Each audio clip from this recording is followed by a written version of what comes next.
It's spring game week, and the Florida Gators have a few position battles that could be decided in this game. We'll talk about them here on Locked On Gators.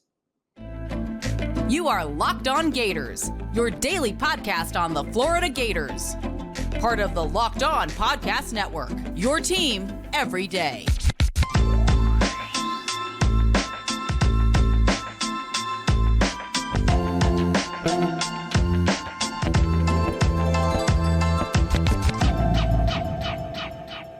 Hello, and welcome back to another episode of Locked On Gators, part of Locked On Podcast Network, your team every day. Thanks for making Locked On Gators your first listen of the day. We are available daily and free wherever you listen to podcasts. Happy Tuesday. I'm Brandon Olson. Find me on Twitter at WNS_Brandon. Written work, Whole Nine Sports, Giants Country, NFL 33.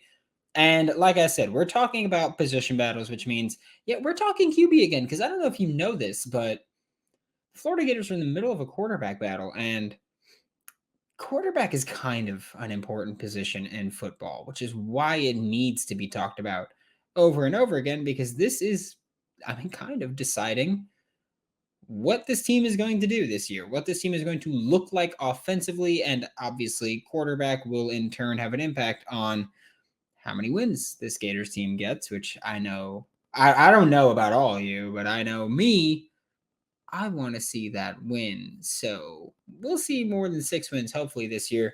But the main guys to talk about are, of course, Mertz and Jack Miller the third. And I spoke about this yesterday where I said, hey, the rumor, or what I've heard, not even rumor, what I've heard is that Jack Miller the third has turned this quarterback battle into a quarterback war to determine the starting quarterback for the Florida Gators in 2023. Will that be Mertz or Jack Miller? Well, obviously there's a lot of differences there. Will it be Max Brown? Who knows? But what we do know is that Mertz is the experienced option. Both of these guys transferred in from Big Ten schools, but Mertz transferred in as a 3-year starter with the Wisconsin Badgers, whereas Jack Miller III, not so much. He was someone who only played in complete blowout garbage time territory. And then, of course, he got his first start of his career in the Las Vegas Bowl against Oregon State. And, well, that didn't go great, right? And I know that a lot of Florida Gators fans watched that game and they kind of saw it and they were like, well, I'm out on Jack Miller III. And while that's an understandable response, I think that we acknowledge it's also not a fair response. And I'm not pulling for either one. I'll tell you now, actually. My preference for who starts at quarterback for the Florida Gators at this point in time, obviously spring game will give us the biggest sample size that we've had all spring, so that could change, and it's probably going to be the most weight. But right now I'm going with Mertz. That would be my preference as to who starts. And I am not firmly in Mertz camp. No, I'm not firmly in either camp. I am firmly in the only camp that says I don't necessarily care who's the starting quarterback for the Florida Gators, as long as it's the guy that gives Florida the best chance to win. And I think we agree on that. I think most Gators fans would agree on that, where it's like, well, I don't necessarily care who it is, as long as Florida has a guy that's giving them the best chance to win games. So be it. Again, I've said I don't care if it's Mertz, I don't care if it's Jack Miller, I don't care if it's Max Brown, I don't care if it's Parker Lisey. Whoever you think is the guy that's going to lead you to at least 7 wins this year, because the goal every year is to improve, right? Whether that's 1 win to 2 wins, whether that's 6 wins to 7 wins, the goal every year is to improve. So if that's the guy that's going to lead you to 7 wins this year, start him. And I think that we talk about Mertz and Jack Miller as just these two individual entities going against each other. But we also have to acknowledge that a big part of that is replacing Anthony Richardson. Like, yeah, I understand I am probably the main Florida Gators person that said, hey, he's incredible. We're never going to see his potential in Gainesville. He's got all the tools to be amazing, but he's wildly inconsistent. And I think I've done a good job of praising him and also acknowledging that he's got a lot of work to do as an NFL prospect and as a quarterback. But he does have that one-of-one athleticism. I've talked about it where Anthony Richardson had a 10.00 relative athletic score. That means from all of the quarterbacks dating back to, I believe, 1987, Anthony Richardson has the biggest athletic profile that we've seen. He's setting records for broad jump, vertical. He did all that. You don't have that in the roster, in the quarterback room, if you're the Florida Gators, if you're Billy Napier. You've got to figure out, okay, this offense is going to change from last year to this year. What are going to be the changes? What will we see that really changes? Because you've got to replace the most athletic quarterback that's ever been in the NFL Combine. That's what you're replacing. How do you do that? Whether that's Graham Mertz or Jack Miller or Max Brown or Parker Licey or Michael Leone or Jordan Guile or anybody. Hell, if that's Caleb Douglas moving back to QB, if that's Hayden Nancy moving back to QB, then so be it. But with this battle, I mean, the spring game will, I think, play the largest part in public perception of who wins this quarterback battle. The coaching staff gets to see these guys for hours, basically every day. So it might not carry over the same way. It might not carry the same weight to them.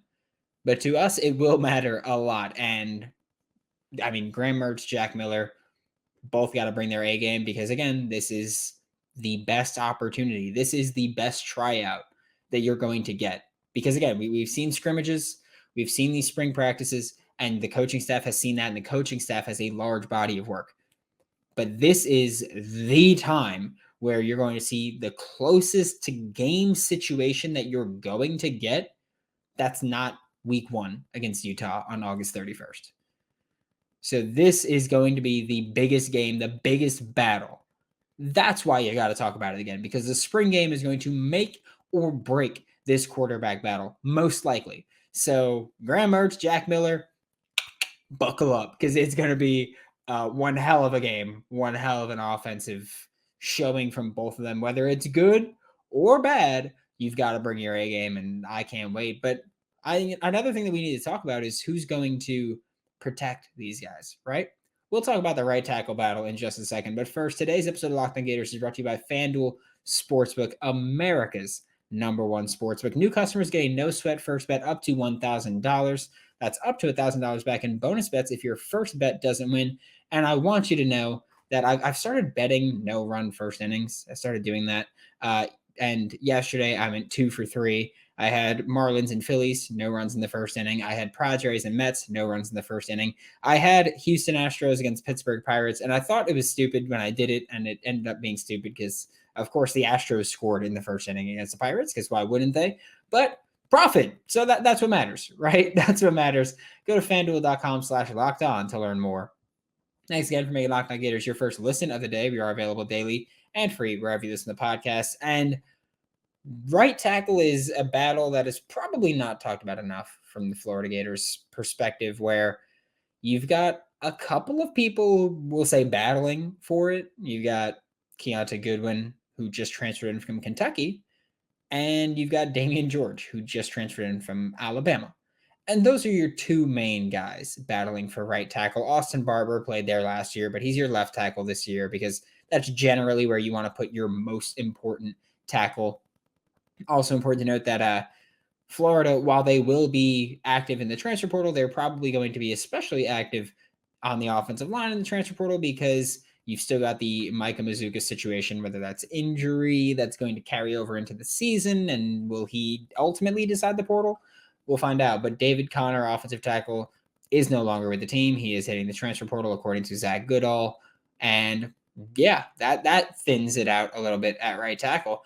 But I know that talking about offensive tackle, not a sexy position to talk about, right? But it's incredibly important in this offense. Both tackle spots are incredibly important in this offense. Both guard spots are more important than they are in most other offenses. And center is more important than it is in most offenses. This is an offense that needs to have an offensive line that can consistently move and operate as run blockers, but also be reliable pass protectors. So I think that's why it's weird to me that I feel like right tackle has been overlooked, or most of the battles on the offensive line have been overlooked. Even center, we've got Jake Slaughter battling with Kingsley Aguakin, which, if you know me, you know who I'm pulling for in that one. But you've got Keontae Goodwin from Kentucky at 6'8", 353 pounds. You got Damian George from Alabama at 6'6", 369 pounds. This is, I guess, pretty similar, actually, to at quarterback Graham Mertz versus Jack Miller, where you've got the experienced multi-year guy in Damian George, who's the Graham Mertz of this situation, and you've got the inexperienced but younger option in Keontae Goodwin, with obviously Kentucky's transfer, who was a top tackle in his class in just 2022. So Keontae Goodwin versus Damian George, except if you're asking me, I think I'd prefer Keontae Goodwin here. Screw it. I'd prefer Keontae Goodwin here. We'll see what the spring game does, especially for offensive line, because when you're not, obviously, there's very limited availability for practice stuff. So when you're not watching these actual reps, you don't see much from the offensive line. Like we can see QB and we can have an opinion of QB based on what we've just seen in these limited reps. Offensive line, you really don't see much at all. So Keontae Goodwin, Damian George, I prefer Keontae Goodwin. That's my preference. And it's also important to note that while we talk about left tackle as like you're the blind side protector, you're the most valuable offensive lineman, you're going up against the opposing team's best pass rusher. That's not necessarily the case anymore. It's 2023. Both tackle spots matter a ton because every good team has 3 or 4 good pass rushers, usually 2 on the edge and 1 on the interior. So you're not going against these nothing pass rushers anymore. You're going against elite pass rushers. Will Anderson spends a lot of time going against right tackles. So yeah, that's something that you're going to see battling it out. And Keontae Goodwin versus Damian George is an important battle because, I mean, one of the reasons Keontae Goodwin left Kentucky was lack of playing time. If he loses the battle, does that change anything? Or is he like, okay, I've lost it this year, but I'm going to rotate in with Florida, which I think is a huge selling point if you're an offensive lineman, that you're upset with your playing time elsewhere and you come to Gainesville. Even if you don't start, Florida genuinely has like an 8-man rotation on the offensive line. So Keontae Goodwin could be one of those rotational guys. But, and also, even if you lose this year, if you're Keontae Goodwin, next year you'll be right back in the thick of things, especially at your size. You are what this coaching staff wants. You're tall, you're heavy, you're big, and you're pretty athletic. So Keontae Goodwin, that's kind of the main reason that I prefer that he does get the starting spot, is you've got a young offensive lineman who was incredibly like a blue chip talent, genuinely, just last year. You've got him in your program, on your offense, and his ceiling is insane. You've got him multiple years. You've got him for at least 2 years, capable of contributing to your team and being your stalwart right tackle. And that's something that cannot be stressed enough when you're looking at a team that you've just replaced 2 of your top 3 tackles. Not even arguably. I'm going to say your top 2 tackles, just in sheer terms of what they contributed. You lost Richard Garage and you've lost Michael Tarquin, one to the draft, one to the portal. Now you've got Keontae Goodwin that can step in and replace that. And then you've got, I want to say, at least 2 years of Austin Barber and Keontae Goodwin. I know Austin Barber can leave after this year and go to the NFL. I don't think that happens unless he has an incredible season. So you've got Austin Barber, Keontae Goodwin could hold down they can kind of bookend your offensive line for 2 years. Can't overlook that. And it's nothing against Damian George either, but Damian George is also one of those guys where you can watch him and say, you could probably play guard a pretty good bit. He's a similar size to Osiris Torrance. So you can look at Damian George and say, okay, you can probably play guard a bit. And that's a thing where, well, guess what? You need to improve along your offensive line as well. So you're improving along your offensive line. You got 2 guys battling it out for a starting spot. Boom. Just throw them both on the field, both on the right side, even if you want to do that. Micah Mazuka, when he's healthy, will be the left side. But Osiris Torrance is 6'5", 330 pounds. So Damian George is an inch taller and kind of significantly heavier, but Point being, the size-wise that a lot of people say, oh, Cyrus Horn's big for a guard. Damian George, big for a guard, but still able to get it done. So as long as he can operate from that spot, wouldn't shock me if you see Keontae Goodwin at right tackle, Damian George at right guard. Or if Damian George can't operate as a guard, but Keontae Goodwin can, wouldn't shock me to see Keontae Goodwin do that for a year, although that's less likely given he's a massive human being. Switching to the defensive side of the ball to wrap up today's show, 3 technique is another one where I know, again, we're talking about a position that generally isn't thought of as sexy, and there's multiple position battles that are going to be decided here. You could talk about linebacker, corner opposite Jason Marshall, both safety spots. You could talk about the 3 tech. You could talk about who's going to be playing defensive end. You could talk about who's going to be playing a ton of spots. Wide receiver opposite Xavier Henderson, because Ricky Pearsall is going to be in the slot. But 3 tech, I think, is probably the most important when we're talking about the success of this team right now, because you've got Princely Umanmielen on the outside. He's playing your jack this year. You've got probably Justice Boone as your defensive end this year that Princely played last year. But you're replacing your interior here because Cameron Jackson, the Memphis transfer who was all conference last year, it's looking like he's going to be your starting 1 technique, your starting nose tackle, 0 technique, 0-1 usually pretty interchangeable there. But Desmond Watson will likely be backing up Cameron Jackson. And it's not a knock on Desmond Watson. I realize that a lot of people are going to look at that as a negative where you go, oh, from starter to not starter. Well, they just brought in an all-conference player above you. So that's why it's not this big deal for a young guy to go back to being a backup, especially when he's going to rotate in. And honestly, Desmond Watson will probably be better coming off the bench because he's going to have fresher legs more consistently. So maybe that. And then you look at 3 technique and all of the names that are at least competing for this spot. You've got Chris McClellan, 6'3", 321 pounds. Huge dude. You've got Caleb Banks, 6'6", 315 pounds. Huge dude. Will Norman, 6'4", 282 pounds. Smaller, but built like your modern 3 tech. Like he is the size that you're looking for in a modern 3 technique defensive tackle. So he's right there, but again, he's also a true freshman in the SEC.